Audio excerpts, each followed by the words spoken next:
बंधुओं, पिछले वीडियो में हमने रामचंद्र की लीला का श्रवण किया था। घड़ी घड़ी में दिन गए, दिन दिन गुजरे मास, मास मास बीते वर्ष, वर्ष रहे न पास। 7 साल की हुई अवस्था जिस दिन राजकुमारों की विद्या अध्ययन लगी थी होने, उसी रोज से चारों की पहले तो सबने मिलकर उस ईश्वर को धन्यवाद किया।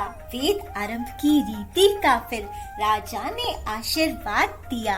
जो पंडित विद्वान थे एकदम सबको याद किया। जो जिस गुण का ज्ञाता वह उनका उस्ताद किया। देख शक्ल हैरान अक्ल हो, बड़े बड़े होशियारों की विद्या अध्ययन लगी थी होने। उसी दिन से चारों कुमारों की धार्मिक और सांस्कारिक विद्या पंडित लोग पढ़ाते हैं। राजनीति और शस्त्र विद्या विशिष्ट जी सिखलाते हैं। दिन दूनी और रात चौगनी उन्नति करते जाते हैं। राजा दशरथ खुशी के मारे फूले नहीं समाते हैं। पल पल हो बलिहार देख सूरत राजकुमारों की विद्या अध्ययन होने लगी थी। जब से राजकुमारों की तो चारों हर एक गुण में लाजवाब लसानी थे। रामचंद्र जी में लेकिन सारे जौहर रूहानी थे। सूरत सीरत अधिक शास्त्र शस्त्र याद जबानी थे। बड़े बड़े योद्धाओं के दिल होते पानी पानी थे। थोड़े दिन में पूरी कर ली विद्या सब हथियारों की। विद्या अध्ययन होने लगी थी जब से राजकुमारों की। इस प्रकार चारों राजकुमारों की विद्या अभी खत्म हुई ही थी कि विश्वामित्र जी उन्हें लेने के लिए आ गए। भगवान विश्वामित्र जी के साथ गए, राक्षसों को मारा, ताड़का को मारा, अहिल्या का उद्धार किया। फिर राजा जनक जी के आमंत्रण पर मिथिला में सीता जी के स्वयंवर में पधारे। वहाँ मिथिला नगरी को देखने निकले। सबने जब श्री राम और लक्ष्मण को देखा तो आपस में कहने लगे, वाह वाह, क्या खूबसूरत जवान है। ऐसी सूरत भी देखी है पहले भला। क्या सोहनी सूरत, क्या मोहनी मूरत, हर एक की आँखों को लेती लुभा। धन्य माता वह जिसने जन्म है दिया। सभी मिथिला वासियों ने राम जी के पास जाकर उनसे बातचीत की, उनके बारे में पूछा। सबको उनके रूप ने तो पहले ही लुभा लिया था। अब उनके विनम्र स्वभाव और मृदुल वाणी ने भी सबका मन जीत लिया और सब कहने लगे, हे ईश्वर दीजिए समर्थ इतनी रामचंद्र को। हमारी यह दुआ है, राम जीते इस स्वयंवर को। करो पूरी हमारी आरज़ू, ऐ जगत के स्वामी। हमेशा के लिए दे राम रौनक जनक के घर को। इधर है राम लायक, उस तरफ सीता भी लासानी। मिला दो आज हीरे की कन्नी से संगमरमर को। सभी मिथिला वासियों का आशीर्वाद पाकर राम मिथिलापुरी को देखने के लिए निकले। अब घूमते घूमते भगवान राम वाटिका में पधारे, जहाँ सीता जी पहले ही अपनी सखियों के साथ माँ गौरजा की पूजा के लिए फूल चुनने को आई थीं। सुसंयोग से श्री राम ने सीता जी और सीता जी ने श्री राम जी के दर्शन किए और दोनों ही एक दूसरे को अपलक निहारते ही रह गए। कुछ देर बाद सीता जी की सखियों ने सीता जी की और लक्ष्मण जी ने रामचंद्र जी की तंद्रा को भंग किया। सीता जी श्री राम की मनमोहक छवि को अपने हृदय में बसाकर सकुचाई शर्माई माँ गौरी के मंदिर में पहुँची और माँ गौरजा से प्रार्थना करने लगी। जय जय गिरिराज किशोरी, जय महेश मुख चंद्र चकोरी, जय गज बदन षडानन माता, जगत जननी दामिनी तुति गाता। देवी पूजी पद कमल तुम्हारे, सुर नर मुनि सब हो ही सुखारे। मोर मनोरथ जानो नीके, बस हो सदा और पुर सब ही के। कीनहु प्रगट न कारण तेहि, अस कही चरण गहे वह देहि। विनय प्रेम बस भई भवानी, खसी माल मूर्ति मुस्कानी। सादर सिय प्रसाद सर धरेउ, बोली गौरी हर्षहु हिउ भरेहु। सुन सिय सत्य आशीष हमारी, पूजे ही मन कामना तुम्हारी। नारद वचन सदा सुचि साचा, सो बरहु मिलहि चाही मनुराचा। मनु चाही राचेउ मिलहि, सो पर सहज सुंदर सांवरो। करुणा निधान सुजान सीलो, स्नेहु जानत रावरो।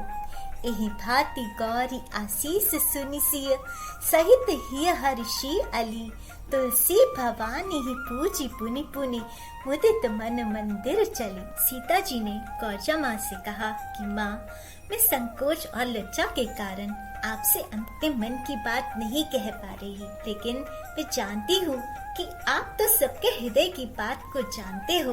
हे माँ, मेरे मन की मनोरथ को पूरा कर। सीता जी की विनय प्रार्थना सुनकर माँ गौरजा प्रसन्न हो गई। तभी उनके गले से माला खिसक गई और एक फूल सीता जी की झोली में आ गिरा। उस फूल को सीता जी ने अपने मस्तक पर धारण किया। तभी माँ की मूर्ति में से आवाज आई कि हे सीते, मेरा ये आशीर्वाद है कि तुम्हारा मनोरथ पूर्ण हो। जिस सुंदर सांवरे की छवि तुम्हारे मन में बसी है, वही तुम्हें मिल जाए। माँ गौरा का आशीर्वाद सुनकर सीता जी बहुत प्रसन्न हो गयी और वापस महलों में आ गयी। इधर स्वयंवर में राजा दशरथ जी की प्रतिज्ञा के अनुसार सभी राजाओं ने अपने अपने गुण गाए, लेकिन कोई भी शिव धनुष को उठाकर प्रत्यंचा नहीं चढ़ा पाया। तब राजा जनक जी की चिंता को देखते हुए विश्वामित्र जी ने श्री राम जी को संकेत किया और श्री राम जी विश्वामित्र जी का संकेत पाकर धनुष के पास गए, ईश्वर से प्रार्थना की, लेकर तेरा आश्रय चला यह करने काज, हे ईश्वर राखियो मेरी आज सभा में लाज। धनुष को एक हाथ से खड़ा करके कहने लगे, क्या यह वही कमान है जिस पर राजा जनक को इतना अभिमान है, जिसको हाथ लगाते हुए हर एक मनुष्य डरता है? देखिए, इस कमान का अब चिल्ला चढ़ता है। एक जोरदार से आवाज आई, तड़ाक तड़ाक तड़ाक। सभी उपस्थित गण कहने लगे, जय हो श्री दशरथ कुमार की जय हो। एक हाथ से ही धनुष उठाकर दूसरे हाथ से प्रत्यंचा चढ़ाकर धनुष को तोड़ दिया। सीता जी सकुचाती हुई श्री रामचंद्र जी के पास आईं, उनके गले में वरमाला डाली और फिर सखियों के साथ जाकर चुपचाप अपने सिंहासन पर विराजमान हो गईं। राजा जनक खुशी से झूम उठे, आज मगन हुआ मन मेरा, भव सागर में पड़ी थी नैया, पार हुआ अब बेड़ा। धन्य भू तेरी प्रभुताई, कठिन समय में हुआ सहाय, मुझ निर्बल की धीर बंधाई, हूँ चरणन का चेरा, आज मगन हुआ मन मेरा। सारे नगर वासी भी पहले ही चाहते थे कि सीता जी को राम जी ही वरण करके ले जाएं। सारी मिथिला में खुशियाँ, हर जगह मंगल गान और बधाई बजने लगी। राजा जनक ने राजा दशरथ जी को न्योता भिजवाया। राजा दशरथ जी बारात लेकर मिथिला नगरी में आए। बड़ी ही धूमधाम से चारों भाइयों की विवाह की विधि संपन्न हुई और अब आई विदाई की बेला। विदाई के समय माता ने सीता जी को कुछ बातें समझाई। माता ने कहा, देती हूँ तुझको जाती तपा संदेशा, यह मेरी बातें रखना याद हमेशा। तेरे हाथ हमारी लाज, रोज रोज ना कहना, मैं कह देती हूँ आज। निज सास ससुर को मस्तक रोज नवाना, तन मन से बेट उनका हुक्म बजाना। ऐसा तीर्थ और नामूल, सास ससुर जो रहें दुखी, उनके जीवन पर धूल। तुम साया बनकर साथ पति के रहना, सबसे उत्तम है यह गहना। तो जिस्म पति है जान, बिना जान के जिस्म नकारा, मिट्टी धूल समान। मत कभी सामने उनके आँख उठाना, हो गुस्सा भी तो दिल में मैल न लाना। रहना दुख सुख में तुम साथ, करना तुम विश्राम वहीं पर, जहाँ पे हो रघुनाथ, हो देवर जेठ और जितनी नंद जेठानी, उन सब का करना आदर मेरी सयानी। घर पर जितने बाल जवान, मीठे बोलो वचन सभी को, समझो एक समान। जो जो सेविका खिदमतगार तुम्हारी, उनकी भी रखना खूब तरह दिलदारी। उनसे होवे कोई कसूर, क्षमा करो तुम एका एकी, मत करना मजबूर। जो पास पड़ोसन तुमसे मिलने आए, ना तेरी शिकायत कभी ज़बां पर लाए, करना उनका भी सत्कार। इसीलिए यह कहा स्त्री है कुल का श्रृंगार, रखना इन बातों का ध्यान।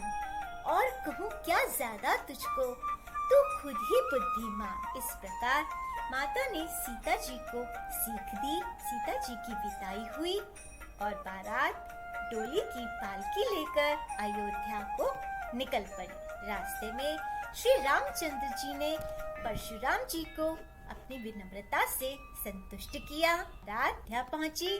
अयोध्या में श्री रामचंद्र जी और सभी राजकुमारों राजवधुओं का सारे नगर वासियों ने भव्य स्वागत किया। सब नाचे झूमे और खुशी मनाते रहे। इसी आनंद के साथ आज कथा को यहीं विश्राम दिया जाता है। अगली वीडियो में भागवत जी के श्लोकों के साथ श्री रामचंद्र जी की लीलाओं को आगे श्रवण करेंगे। तक भगवान जी का नाम जाप जपते रहिए। हरिओम नमो भगवते वासुदेवाय, हरिओम नमो भगवते वासुदेवाय, हरिओम नमो भगवते वासुदेवाय। जय बिहार।